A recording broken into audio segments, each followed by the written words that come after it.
Hello all, Alison here. Welcome back to Words and Pictures for a few minutes of fun. I thought I'd do a little bit of gel printing today, and I'm going to use it with a specific medium, which is the PaperArtsy Mattints. You don't have to have these to do gel printing. Let's make that very clear. I've done gel printing with paints in the past. I'll link to those videos. I've done it also with Distress Inks and Oxides. I'll link to those videos.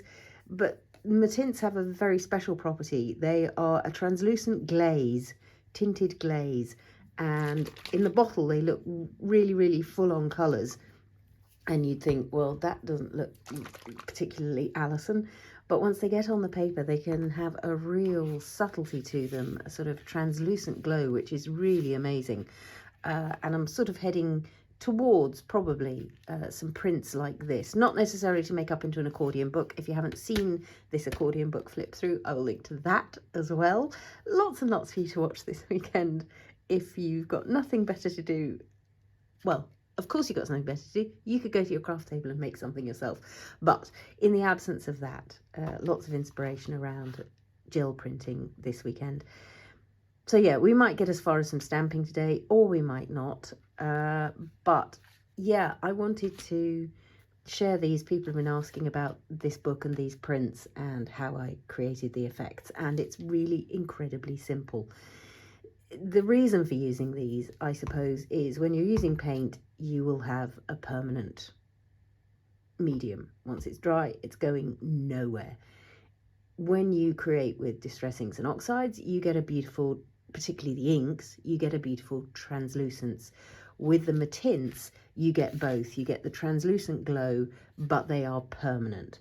So they're not going anywhere once they're dry. And yeah, they just paired so beautifully with the sunrise sunset theme of lots of the words on my winter Botanicals stamp sets, that I just delved into these colorways, not really knowing where it was going to take me, and just had such a glorious time. And as a result, feel a lot more comfortable around pink these days than I have in the past. So you can see there's twilight, there's sunrise, there's daybreak, there's lots of pages in there. I'm not going to take you through that in full because it is there as a flip through in the books series.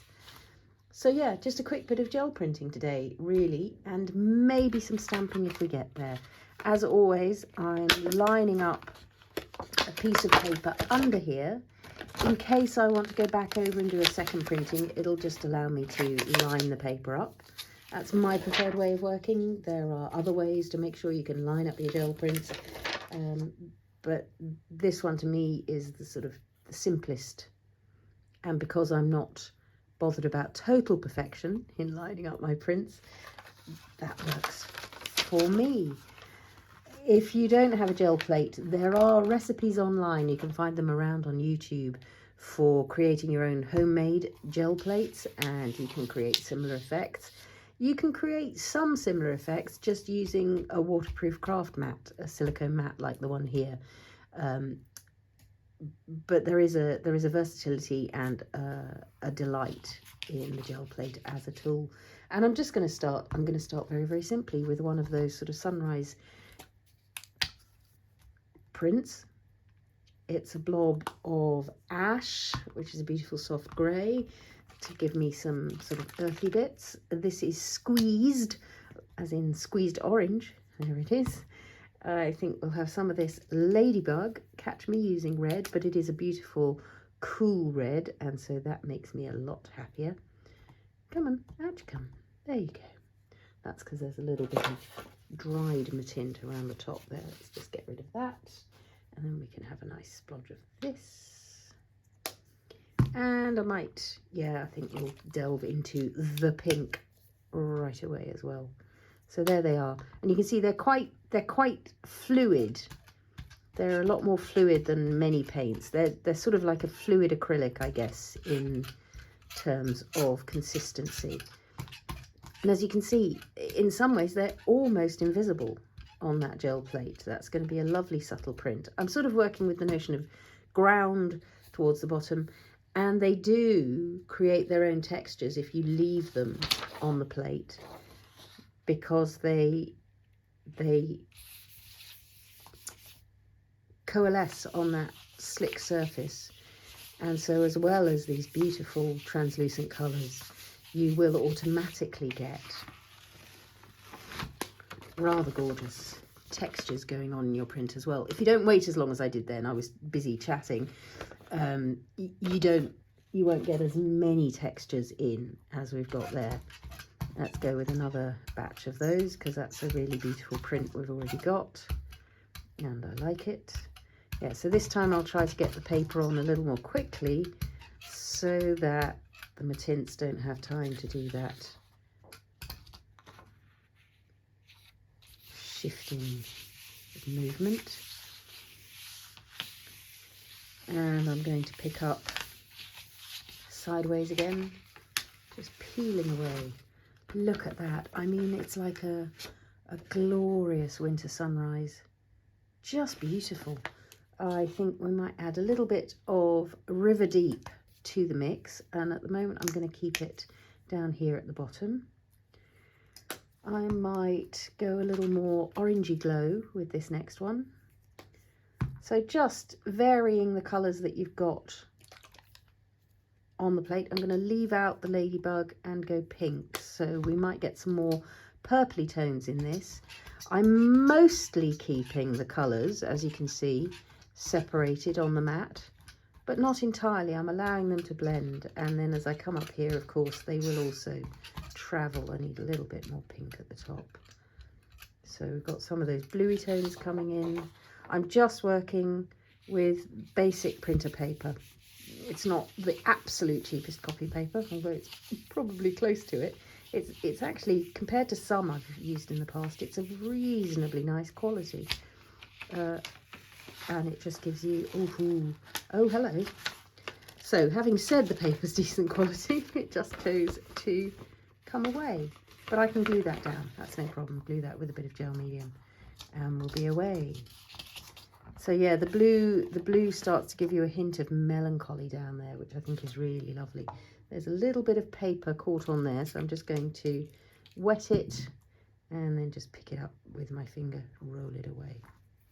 Great. Let's have a bit more of blue and grey on the next one. So blue, that's the River Deep, and some ash coming into here. And I might sort of stick to those. There is some pink still on the brayer.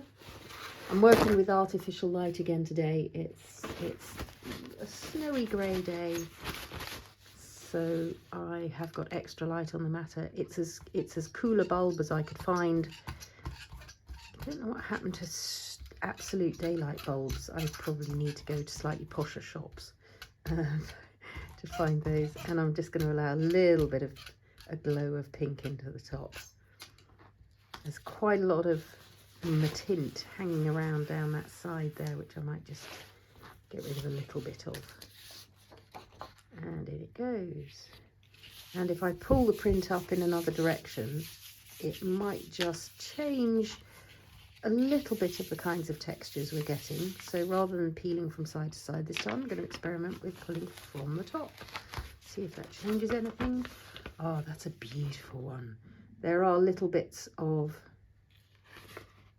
fluff around because I don't take as good care of my gel plate as I should probably. I clean it off with water and paint in final prints. That's lovely. That's like a seascape. We might go for another of those. So I might sort of, while this is here, let's do this. Let's go for a slightly more watery one. So I'm going to spritz this with water. This is, you can see already, it's now pulling away from the mat even. So this should give us a slightly more textured print on the plate as well, because that more fluid medium is not going to want to sit in a nice smooth pattern probably on the plate. This is going to be a really beautifully translucent one. I'm going to give it another second or so, see if it'll do the resist game. I'm going to give it a second because I can't pick the paper up. And down it goes.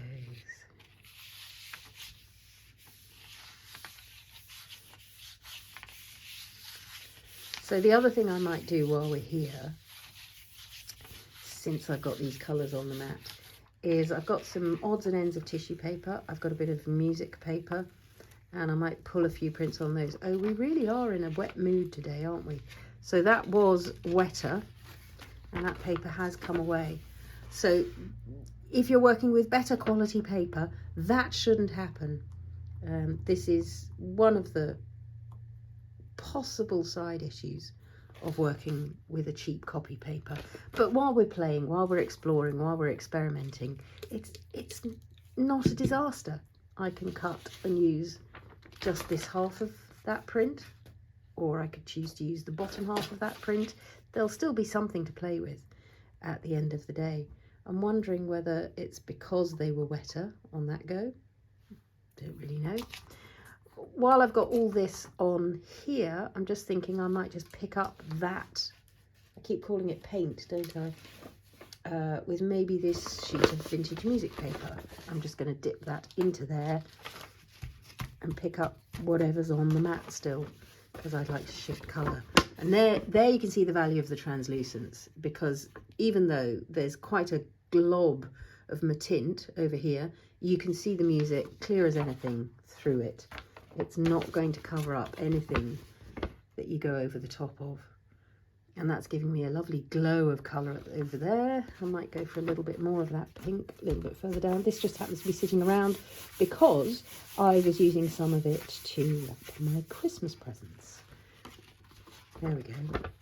So you can just get that glow, but you don't lose any of the underlying patterning. And so the thing I was really thinking of for this on my next couple of prints was to use a couple of these scraps of tissue paper, my PaperArtsy Printed Tissue that I've got sitting around, and just pick up some colour onto those, because then if I glue them directly to a tag, they're already going to be, they're going to have a sort of subtle background colour already going on. So for these rose hips, we might as well go for a rose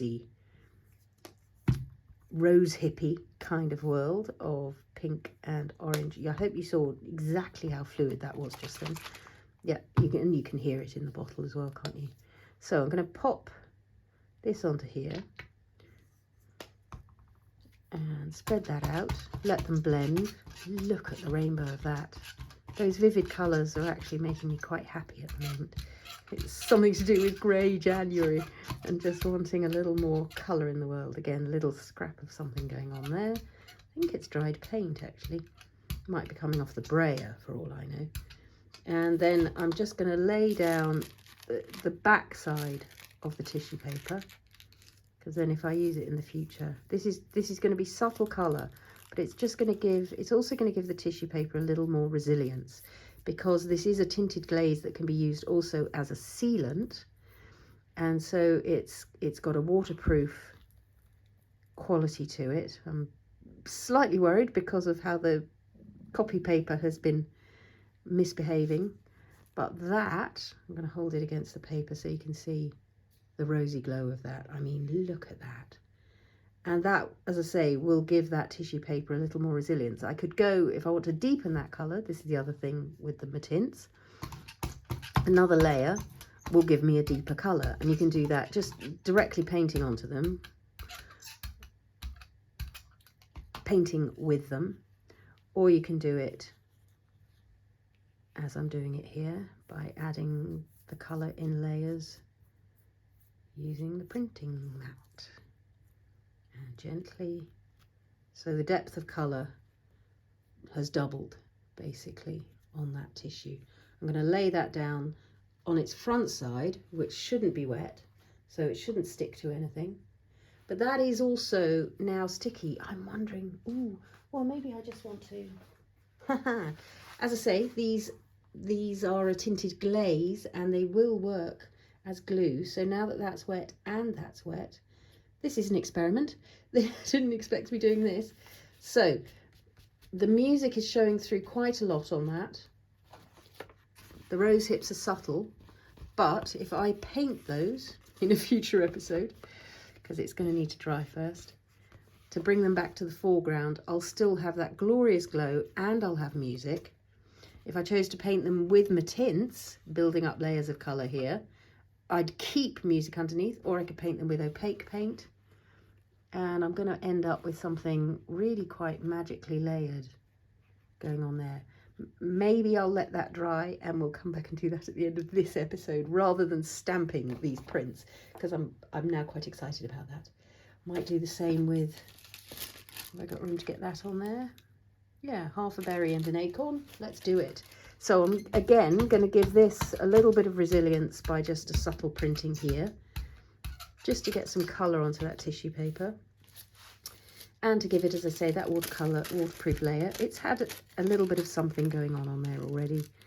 Not worried about that. So let's pick up some colour like so. I'm peeling away very gently because we've already seen ripping paper today. And tissue paper, when it's wet, is inclined to rip. But if I take it nice and slowly, there we go. And again, just to show, that's where it was pressed into the plate, that's where it wasn't. So this bit hasn't got any colour yet. I'm about to give it some colour at the top. There's another of those flakes of paint, not to worry. So let's grab the acorn, give it a shot of colour.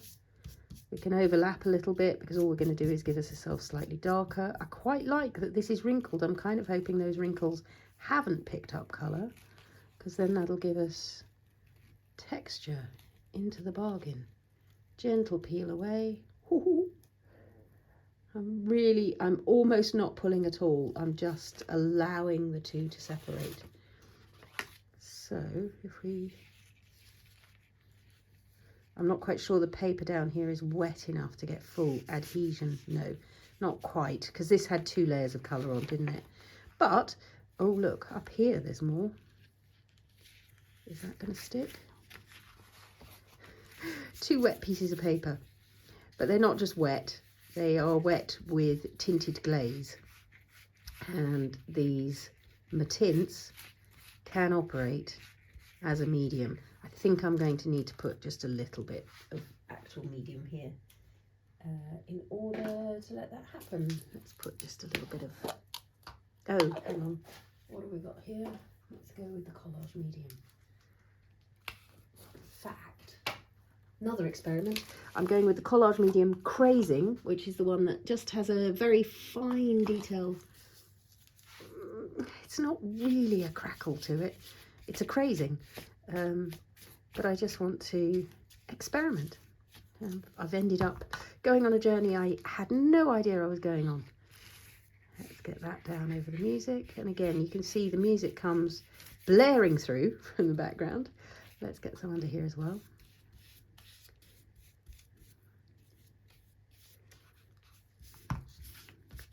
So this has turned into Mattint playtime, Mattint experiments. Let's get some under here as well. And again, this is just because there wasn't quite enough of the fluid medium on those papers by the time I decided to do what I was doing. There we go. I'm now stuck to the gel plate behind because that had a little bit of medium, a little bit of Mattint left on it as well. Right, let's put those down there, those down there, that down there. There it is. So again, at the moment, the lines of those images are very subtle. But if I paint them, particularly with opaque paints, they're going to come sort of emerging out of that music background. Look at me with the pink. What is going on? It's clearly a whole new me for 2025, except that it did start before 2025. Right, let's pop that to one side to dry. Let's pull a couple more prints here. I'm going to put that brush straight in water because you don't want it all gluey. Got a little bit left on here. Has this dried? Largely. Let's spritz it with a bit of water. There, it's still active. Look at that. In fact, let's just pick that up. This is why you need to have extra mediums nearby. Extra paper surfaces. I'm going to dip a couple of ATCs into that. beautiful translucent glow, particularly over this sort of slightly creamy coloured card. It's not quite manila, but it's a sort of off manila. Might pick up some of that orange. Yeah. Oh, they're pretty. Should we go for a trio of those rather than that? I've also grabbed a tag, but I think I might stick with this trio of... Yeah. And when I press down into that now, as it's drying, I'm getting beautiful rooty kind of textures. Look at the one on there. That's lovely. And one more dip. Come on. Yeah. Yeah. Good. That's fun. Who knew that we were creating music background paper and ATCs?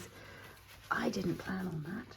Right, I want a couple more prints just so that I've got a variety to choose from, and I'm gonna go for the Ash Squeezed Ladybug, the pink version again, because it really makes me happy. There's something about grey and pink together that has always caught my attention, and those of you who are waiting for the painting of the journals we covered the other day, my brain is heading to a sort of grey pink or was that on camera? No, probably not. As I shut the lid then, it spattered onto my little ATCs. Do I mind? I don't think I want it quite as pure, the pink. I'm just going to knock it back a little bit.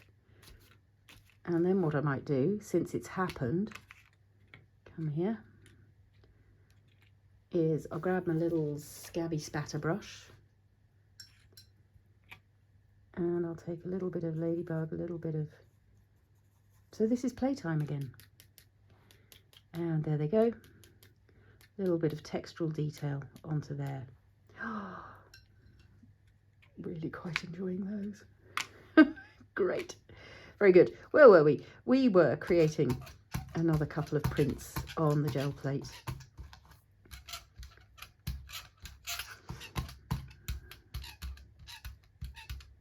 So I'm hoping for another sort of wintry sunrise over a hedgerow. I'll not press the paper down too firmly because I wonder if that's what's been causing it to rip. So again, I'm on an explore.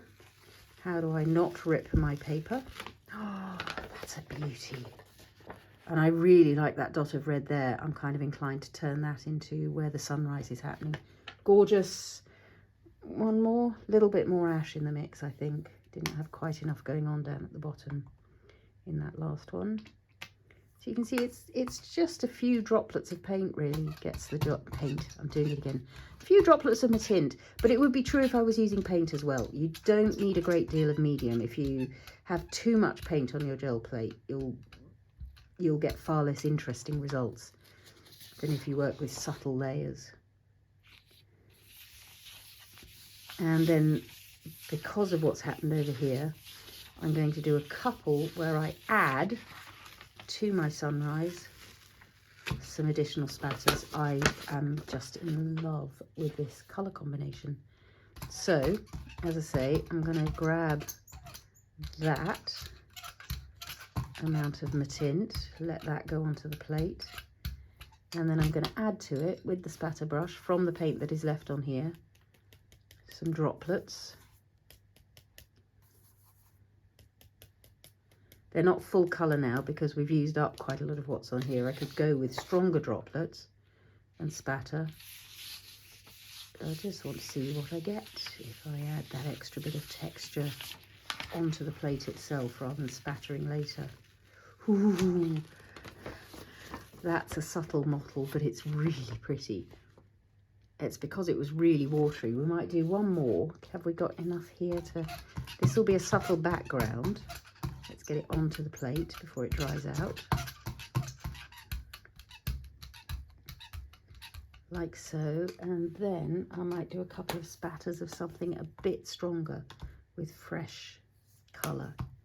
Let's go Ladybug. And, oh, hello. Squeezed wants to come play. Look at that. So I've now got stronger pigment coming onto here.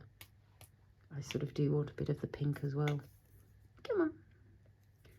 There we go.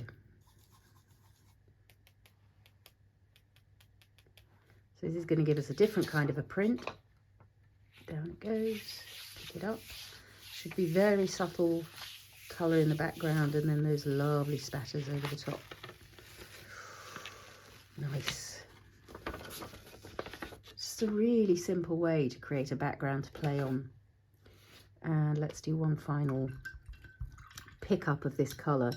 I have got a couple of tags, so I might just do it with that. I'm just going to pick up what's on the mat and create a background. See, that was the pull. The vertical pull gave me that extraordinary texture.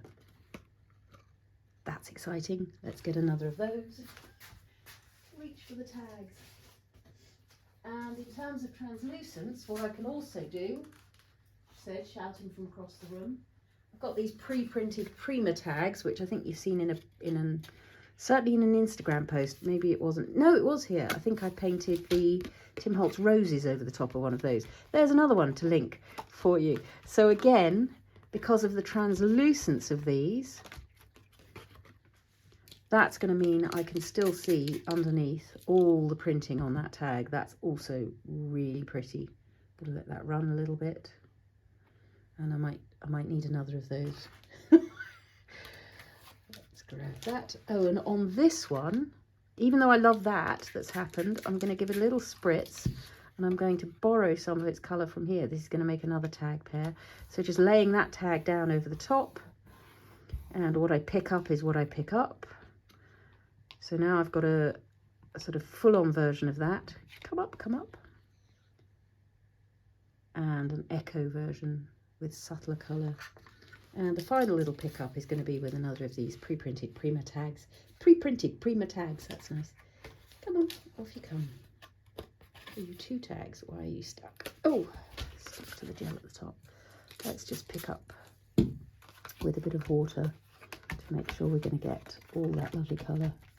I'll take those spatters, I'll take those spatters. And that's just given that a beautiful additional glow. So look at the one where we picked up lots. Look at the one where we've picked up subtly compared to having nothing at all.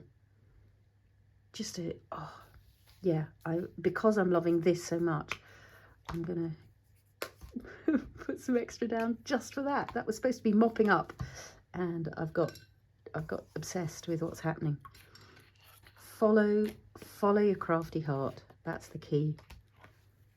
If a thing happens and it gives you joy, do it again. There's still some here. What would I do other than pick it up on a third one of those? And yeah, if you watch the Rosie video, you'll know that it's perfectly possible to stamp an image over the top of here, or I might use some of my winter tags. This is pooling at the bottom, so I'm just going to share the colour by tapping it onto this one that hasn't got as much colour. That's so enjoyable. Sorry, I've taken an unexpected journey today, and those are often the best kind. So I'll zoom in for a close-up on some of what we've been doing today. I don't think we're going to go on to stamping today. I might, though, come back and have a little play at painting these. Or should we save that for another day as well? No, I'm going to come back and have a little play just at starting to add some colour to these. Let me clear up all this mess, and I'll be back in a sec. All those tags and ATCs and prints have got to dry anyway before I line them up for their photo shoot. So I might as well do something in the meantime. I've given this a quick blast with the heat tool so that it is dry. And I just want to, I don't think this is in the long run going to be part of a major project, but it's a chance to play and experiment. And I'm going to start by putting on some translucent colours so that you can see how you could do it either with Mattints or with PaperArtsy have translucent paints, semi-opaque and opaque. And so you could build up layers of colour that way. You could do this with watercolour, you could do this with distress pencils, all kinds of possibilities. If you stick to translucent mediums, then you're going to keep, I might zoom in a little bit so that you can see the detail of what's happening here. Apologies for the wobbles, should have done that before I started. So by using the Mattint, that is brilliant, perfect, that is glow. And I'm just going to put a layer of that onto the rose hips because it's a good underpainting glow in any case. I might also add some to my acorns up here while I'm at it. I'm being quite loose, quite unprecious about that. We'll leave you be. And I hope you can see as that goes on. Again, not working in daylight is a bit of a nuisance if I'm talking about colour tones, but you can see, yes, you can see on camera the glow of that. If I were then to work in something opaque, I could cover this up in a much more effective way and create more of a pop. So for instance, on these leaves, let me go with some willow, which is an opaque paint, just as a little sort of, well, hang on, I lie. Let's go first of all with Pesto, which is translucent. Have I shaken it up enough? So that's a translucent paint. I'm going to use that. Even a translucent paint is not going to be quite as translucent as the Mattints unless you use it in quite a gentle way. Oh, look at that. And I love still being able to see the music through it. I might even neaten up my painting because I'm enjoying it a lot. So that's a first go at having those gorgeous twirly whirly bits that come out of the ends of rose hips. It's just like a sort of magic. And obviously I'm quite familiar with these drawings, given I did them myself originally. So I do know where I'm heading. But it is perfectly possible to see these lines even with the music underneath. You can see where it is you're heading. So again, I'm just going to do this as a rough first coat so that I can then add layers of other colour. I might come in with some green from the top as well. Let's let this branch be green. Let's wipe off that horrible mess that we just made. Just coming down here, I'm just using, again, a really cheap craft brush. If I wanted to do this perfectly, I've got lots of expensive brushes I could deploy. Not expensive, not the craft brushes aren't expensive, but and I wouldn't go into watercolour for this. I'm going to let a little bit of green thicken up around here, so as I start to layer, you can create more depth already just with that one colour. Might go in with some green leaves over here because Pesto is a lovely sort of summery neutral green. It's got a bit of zing to it, not all blue and shadowy. But we might add some shadowy greens. So my few minutes of fun is again turning into, I'm going to put a little bit of green just around the cup of the acorn as well. It's a first layer and I can always layer more colour over the top, so we might do a gentle wash of green up those stems there. So again, you can see those layers are just building. What a treat. What a treat. Might go for something, ooh, let's see what happens if we add the Ladybug to these rose hips. Because the Ladybug is of course also in the layers below. Watch out for when I snap those lids shut, because I do now know. So in terms of shaping, I'm going to take the Ladybug around the lower corners, or the left-hand side of these rose hips and down towards the bottom, just to create a bit of sense of dimension starting to build up. You can see I'm applying that in really quite thick globs now, but I'll spread it out as I go, and I'm going to give this berry a bit of red while I'm here. So Ladybug over glow gives you one kind of colour. Ladybug over that pink background gives you a much, much cooler one. So that underlayer is going to impact, and that will be true with any kind of watercolour medium. If you're layering translucent layers of distress medium, distress ink, what's underneath is going to make a difference to how the top bit looks. That's always going to be true. So if you take your red over a yellow or orange, it's going to warm it up. If you take your red over a cool colour, it's going to cool it down. Delicious. I'm almost inclined to stop there. Another layer to build up the texture, build up the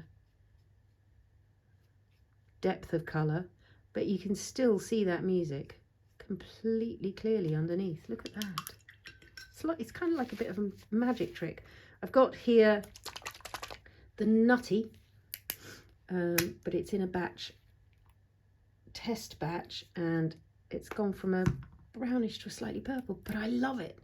It's so I'm going to mix it with a bit of cinnamon. Oh, I haven't shaken my cinnamon.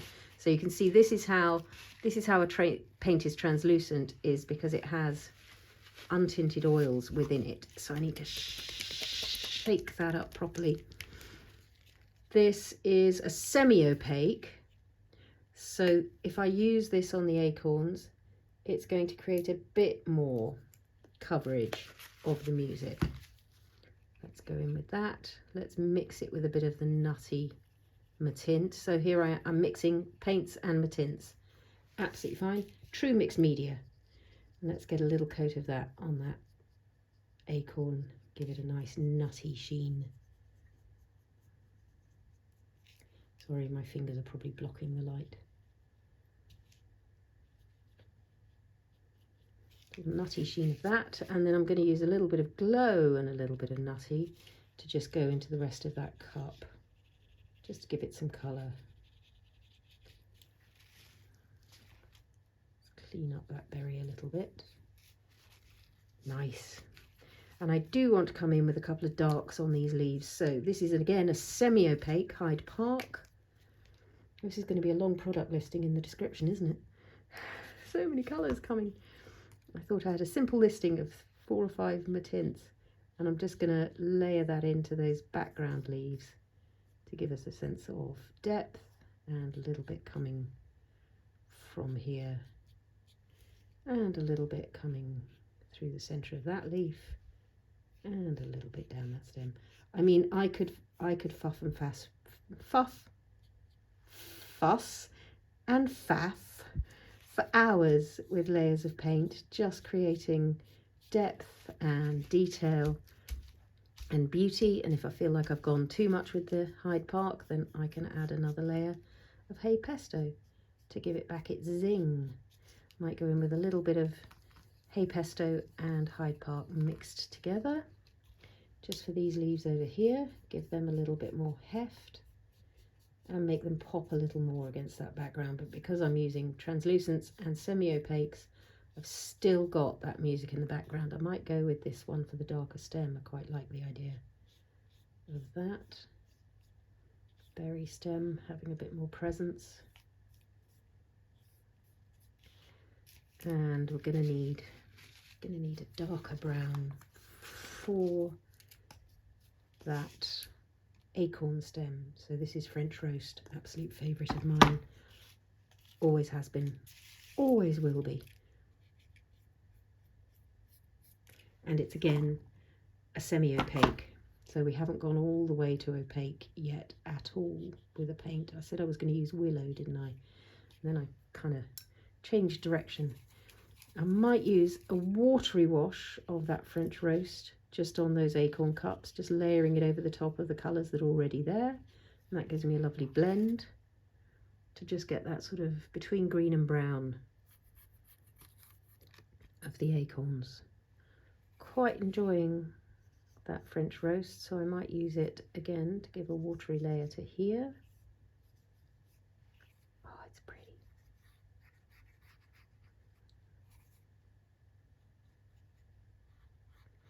And then because you can layer the colour, I'm wondering if in places, rather than this full-on pink background, I want to give it a chance to have a little more of a purple sheen, which I can do by adding River Deep, because the River Deep is a blue tone. And over that pink layer, this is the Mattint, so it's completely translucent again. And I'm going to make it watery as well. And just see what happens.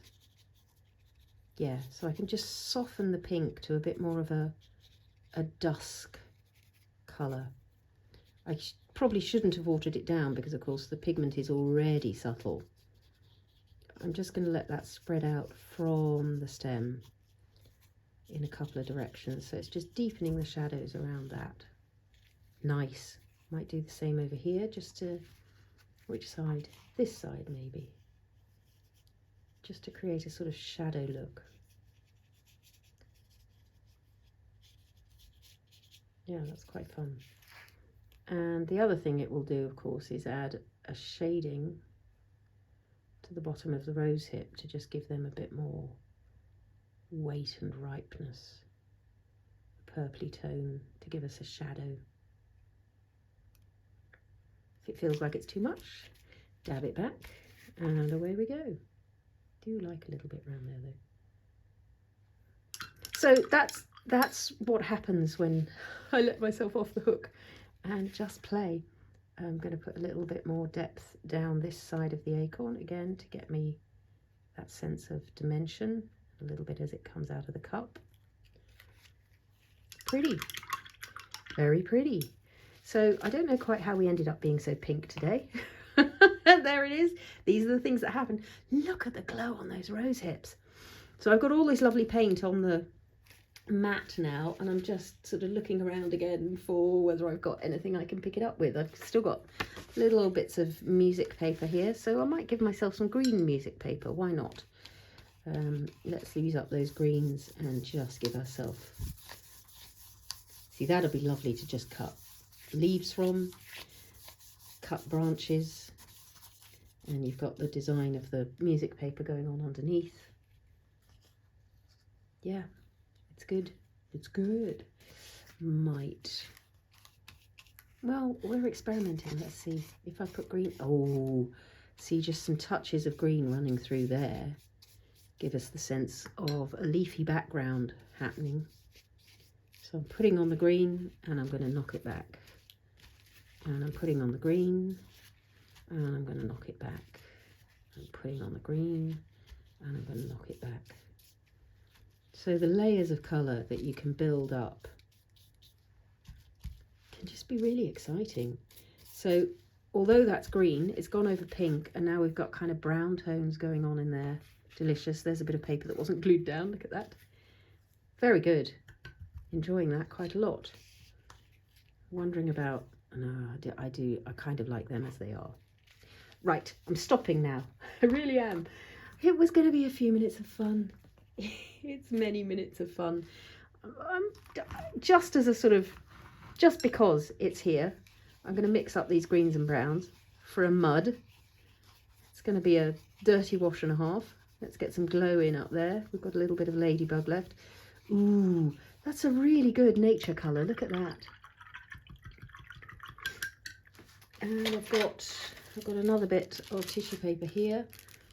That might be a bit too opaque, what I've got on the mat, so let's put some more water in it. I'm just looking to get a neutral William Shakespeare. Just kind of like old paper. Mucky, messy. Just because I want to use it. I don't want to waste it. That's really rather good. Really rather good. Put it that way up to dry. Might just dab a little bit back because otherwise it's going to be wet forever. A little bit of that. If I got another little bit. These are bits that I was tearing off the other day when I was doing the book covering, I think. And they're little spare bits that didn't get used. So again, I'm just adding some colour to that tissue paper. And it means when I glue it down in a book or a journal page, it's got a little bit of extra oomph. Grand. And also, I don't want to waste the paint. Right, more clearing up, and then I will be back to take you on a little close-up tour of the things that we have done today. Unexpected, but rather pleasurable. Thanks so much for watching. Do leave any comments and questions down below. Hit the thumbs up button, that always really helps me. And if you haven't subscribed, I would love it if you would join us on this messy, mucky, mixed media journey. Thanks so much for watching, and happy crafting all.